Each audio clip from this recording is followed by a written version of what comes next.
a $5 shake? Mm-hmm. That's a shake. That's milk and ice cream. Last I heard. That's $5. You don't put bourbon in or nothing? A classic scene from Pulp Fiction, a surprise $200 million smash hit worldwide that earned 7 Oscar nominations and worldwide acclaim for its 32-year-old director, Quentin Tarantino. But is Pulp Fiction really a watershed film? Is Quentin Tarantino, who has directed only 2 films, a one-man new wave or just a flavor of the month? That's the subject of the special edition of Siskel Ebert called Pulp Faction, the Tarantino Generation. I'm Gene Siskel of the Chicago Tribune. And I'm Roger Ebert of the Chicago Sun-Times. Rarely in our years on the movie beat has a new director become as hot, as fast as Quentin Tarantino. Even Martin Scorsese and Francis Coppola had warm-up periods. In his combination of public persona and directorial acclaim, he goes on the list with Spike Lee and Woody Allen. And to find the same combination of high-profile and hot first film, you'd have to go all the way back to Orson Welles. In Tarantino's case, it's a combination of 2 factors. He makes good movies, and he has a flair for self-promotion. So far, he's directed only 2 films, writing and acting in both of them. Here he is as a professional bank robber in his first picture, Reservoir Dogs, from 1992. You're not blind, you just got blood in your eyes, all right? And here's Tarantino in Pulp Fiction, none too happy that his friends have turned up at his house with a dead man in their car. Don't you realize, man, that if Bonnie comes home and finds a dead body in her house, I'm going to get divorced? Tarantino first made his name on the film festival circuit. Reservoir Dogs was discovered at Sundance and hailed at Cannes. And here he is last year at Cannes accepting the Palme d'Or, the festival's grand prize for Pulp Fiction. On this show, we may be asking, is there a danger here of too much too soon? Well, the director that you haven't mentioned that he should be compared with in terms of being omnipresent and a public figure and a guest on talk shows is Alfred Hitchcock, of course. That's the level of penetration this guy is getting into the world. And why would a director like Spike Lee, who's a cutting-edge director, use Tarantino? Because I think he embodies this Generation X in a way that you're buying the whole generation and whatever it means, and no one can get a handle out of it, but he has the high energy, and he is right there representing, and that's why we're calling it the Tarantino generation, because it really is. He represents a moment in time. He's been called the first director who's a rock and roll star. Okay, let's go back to 1992 to our first introduction to Tarantino and to the film he first directed and wrote, Reservoir Dogs, a bloody foul-mouthed howl that turns the crime film genre upside down, giving us a pack of thieves who are trying to figure out why their robbery went so terribly wrong. We were set up. The cops were there waiting for us. What? Nobody set anybody up. And what was our reaction to Reservoir Dogs then? Here's an excerpt from our original review. There are too many scenes of behavior and no scenes of insight.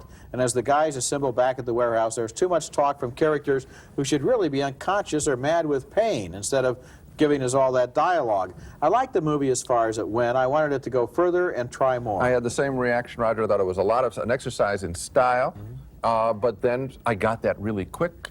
I mean, I understand what he's trying to do here, which is to show things in crime movies that crime movies don't show. For example, the sloppiness, the humor.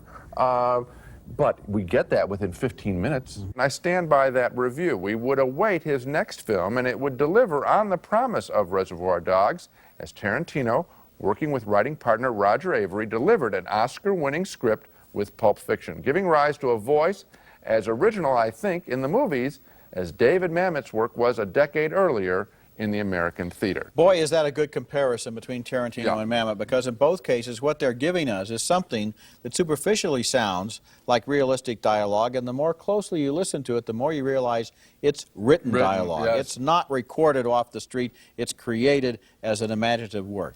And it has resonance in the kinds of things that are left out of other movies. Yes, it does. If we have to explain the phenomenon, and it's really there, and if there's some substance in his work, it is just like in the picture I didn't like, and you didn't like, Reservoir Dogs, where he shows us the stuff that you don't get normally in a crime picture. Here you're hearing words you don't normally hear in American movies. Instead of the ordinary crime picture, which is on automatic pilot and all of the dialogue simply serves and pushes ahead the plot. When we come back, when they added up the best 10 list in 1994, compiled by hundreds of American film critics, the fiction film that placed highest was Pulp Fiction. Some people love it, some people hate it. We'll take a hard look at it when we come back. Continuing our special show on writer-director Quentin Tarantino, triggered by the success of his film Pulp Fiction, I'm sure some viewers are thinking, why are these guys devoting a whole half hour basically to just one film? Is it that important? Well, I think the answer is obviously yes. To begin with, the influential movies in Hollywood history are always the surprise hits. In the case of Pulp Fiction, you have a surprise hit of major proportion. A film that cost only about $8 million and yet grossed $100 million in North America, almost the same amount in the foreign box office, and revitalized John Travolta's sagging career. One drink, and that's it. Don't be rude. Drink your drink, but do it quickly. Say goodnight and go home. Another surprise about its wide acceptance, the film seemed exceedingly violent. Some argued it should have been rated NC-17 for adults only, but on close inspection, Pulp Fiction, as intense as it is not quite as violent as it seems. For example, take a look at this scene. Bruce Willis is about to eviscerate a guy with a samurai sword, but look, you see the swing of the sword, but not its contact because he's facing away from the camera.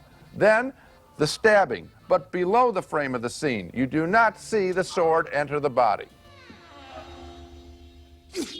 Now, the violent intensity of Pulp Fiction calls to mind other violent watershed films that were considered classics in their time and still are. Hitchcock's Psycho, Arthur Penn's Bonnie and Clyde, and Stanley Kubrick's A Clockwork Orange. Each film shook up a tired, bloated movie industry and used a world of lively lowlifes to reflect how dull other movies had become. And that, I predict, will be the ultimate honor for Pulp Fiction. Like all great films, it criticizes other movies. Roger and I have been witness to the ossification of American movies with their brittle formulas. Pulp Fiction is a refreshing mind-bender. And audiences are saying they'd rather spend time with these creeps than with the boring straight people that occupy most American films. Boy, I agree with that, Gene. And you know, out in Hollywood, there are screenwriting workshops and books and outlines and computer programs that tell you exactly how to write a movie, and we're beginning to go to the movies and recognize movies that have been written out of these formulas. Yes. Here's a guy who comes along and says, throw away all that junk, let's make it up fresh. Yes, well, you know, he's talked about how he loves certain scenes, classic scenes from other movies, and what he's done is just throw one after another. You've got it. Okay, I've looked at Pulp Fiction several times now, and during the week at the University of Virginia, I spent 10 hours going through it one shot at a time with a large group of students. I think there are several things that add to the movie's appeal. One is Tarantino's strategy of toying with the audience by delaying action and violence with humorous dialogue. In this scene, two hitmen are going on a job. They're discussing foot massage. They get to the apartment where their victims live, and instead of going in, they keep on talking. The camera, which has followed them this far, stays planted impatiently in front of the door, pivoting as they walk on, still talking. Now look, just because I wouldn't get no man a foot massage, don't make it right for ourselves to throw Antoine off a building into a glass mother house the way the nigga talks. That shit ain't right. What everybody notices is how the film's chronology is all mixed up. This isn't a linear narrative. It starts and ends by doubling back on itself to the same location, a coffee shop. I love you, Pumpkin. I love you, honey bunny. Everybody be cool, this is a robbery! Every one of the major sequences in Pulp Fiction ends with a character being saved. But if you told the story in chronological order, that would get monotonous. This way, the audience stays on its toes. Oh, we absolutely stay on his toes, and I'm glad that you mentioned the sequence. I really think it is sort of a paradigm for the whole success of the picture, which is that the killers talk personally about meaningless stuff before they go on their job. It's that extra scene, that extra bit that would get lopped off by another kind of director, editor, or production executive. He lets things run on sloppy. It's those loose ends, which Andy Warhol, a great critic, Andy Warhol said that the outtakes of most pictures would be more interesting than what's put in a picture. Tarantino's success is devoted to the same thought process. Of course, not everyone likes Pulp Fiction as much as we do. Coming up next, we'll put some of the most common objections to the film to one of its stars, Samuel L. Jackson. You think we're obsessed with Tarantino and Pulp Fiction? This is just the tip of the iceberg. This movie has been as painstakingly analyzed as the Dead Sea Scrolls. The information superhighway is just buzzing with worldwide discussions about every frame of this movie. Here are a couple of sample screens from the internet, the World Wide Web, where there are dozens of Tarantino areas. Thousands of messages about Pulp Fiction have been sent and received for months now from all over the world. And reflecting the conviction of some people that Pulp Fiction has an underlying spiritual message, the internet even has an online Church of Tarantino. What are some of the favorite details these people are analyzing? Well, of course, there's that infamous glowing briefcase. What's in it? We never see, but people have countless theories. We happy? Yeah, we happy. And they notice that the yellow glow from the case is also seen at the moment the two hitmen shoot their victims. The case belongs to the crime boss, Marcellus Wallace. The combination on its lock is 666, the sign of the devil. Is Marcellus the devil? Take him to the kennel, sick the dogs on his ass. We'll find out for damn sure what he knows and what he don't. Some people think the Band-Aid on Marcellus's neck hides the number 666.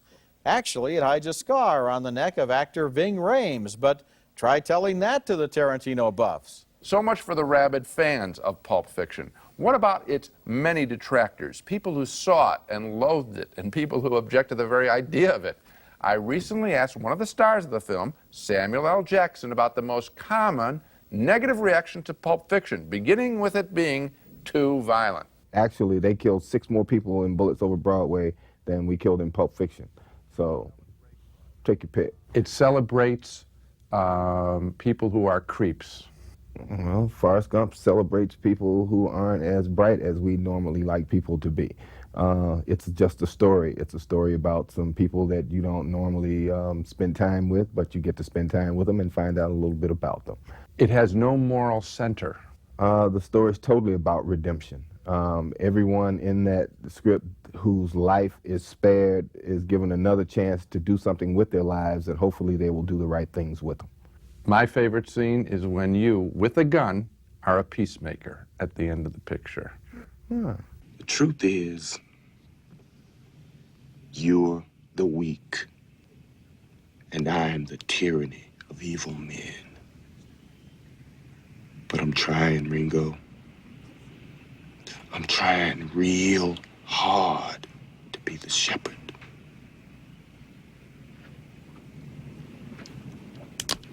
When I first read it, I had a totally different take on it. And when I was at home preparing to audition for that scene, I was thinking of all these, threatening things that I should do to this kid with this gun, And during the audition process, when I started to do that speech, something happened, and I did something totally different from what I prepared to do. And that's what ended up in the film. The thing that I did that actually got me the job, because that's when Lawrence Bender told me that they'd never seen the end of the film until I did that audition piece, and they knew how the film was supposed to end. How do you explain the success of the picture? This is a $100 million art film. Well, I actually think that it's such a new and innovative concept to have actors on screen moving a story along with dialogue. You serious? You really thinking about quitting? The life? Yeah. Most definitely. What's you gonna do then? Basically, I'm just gonna walk the earth. What you mean walk the earth? You know, like Kane in Kung Fu. Theater is a tell-me medium, and film is a show-me medium. But Quentin found a way to marry the two. Samuel L. Jackson, again referring to the script of Pulp Fiction, a script I suspect that is going to become required reading in film schools across the country. Continuing our special show on Quentin Tarantino, he seemingly came out of nowhere, but now that he's arrived, people want to know where nowhere was. Well, he was born in Knoxville, Tennessee in 1963 to a woman who was half Cherokee and half Southern white. I couldn't find anything out about his father. She named him after Burt Reynolds' character Quint in Gunsmoke. They moved to Los Angeles when he was 2, and she took him to the movies regularly. That love affair with film would continue with his early job in a video store in Manhattan Beach, California, which only added to his encyclopedic knowledge of movies. We've heard a lot of talk about the video generation, the wired generation, taking input from all kinds of sources, both high and low culture, and making something new out of it. That's what Tarantino seems to be doing, and I think he's going to be influential in freeing other filmmakers from the lockstep formulas of standard Hollywood screenplay outlines. Well, the imitations have already started. We've seen a bad one, Destiny Turns on the Radio. Let's hope in the future we see some done well. Coming up next, Quentin Tarantino, as we've mentioned, is everywhere these days. Is he spreading himself too thin? will try to give him some unrequested career advice. The doctors are in when we come back.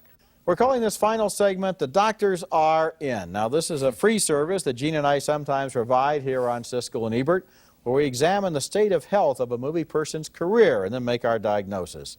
And in the case of Quentin Tarantino, my diagnosis would be, Quentin, you are overextended. And so the doctor's prescription, you should slow down and take care of business. And in your case, business should mean writing and directing movies, not becoming a character actor and a talk show personality. I completely agree. If he is going to do all this extra stuff, and particularly on talk shows, I think he has to remember to always talk about the movies and what he sees as his vision for American movies. Use the vehicle of the talk show, not to just be a performer, but to talk about film.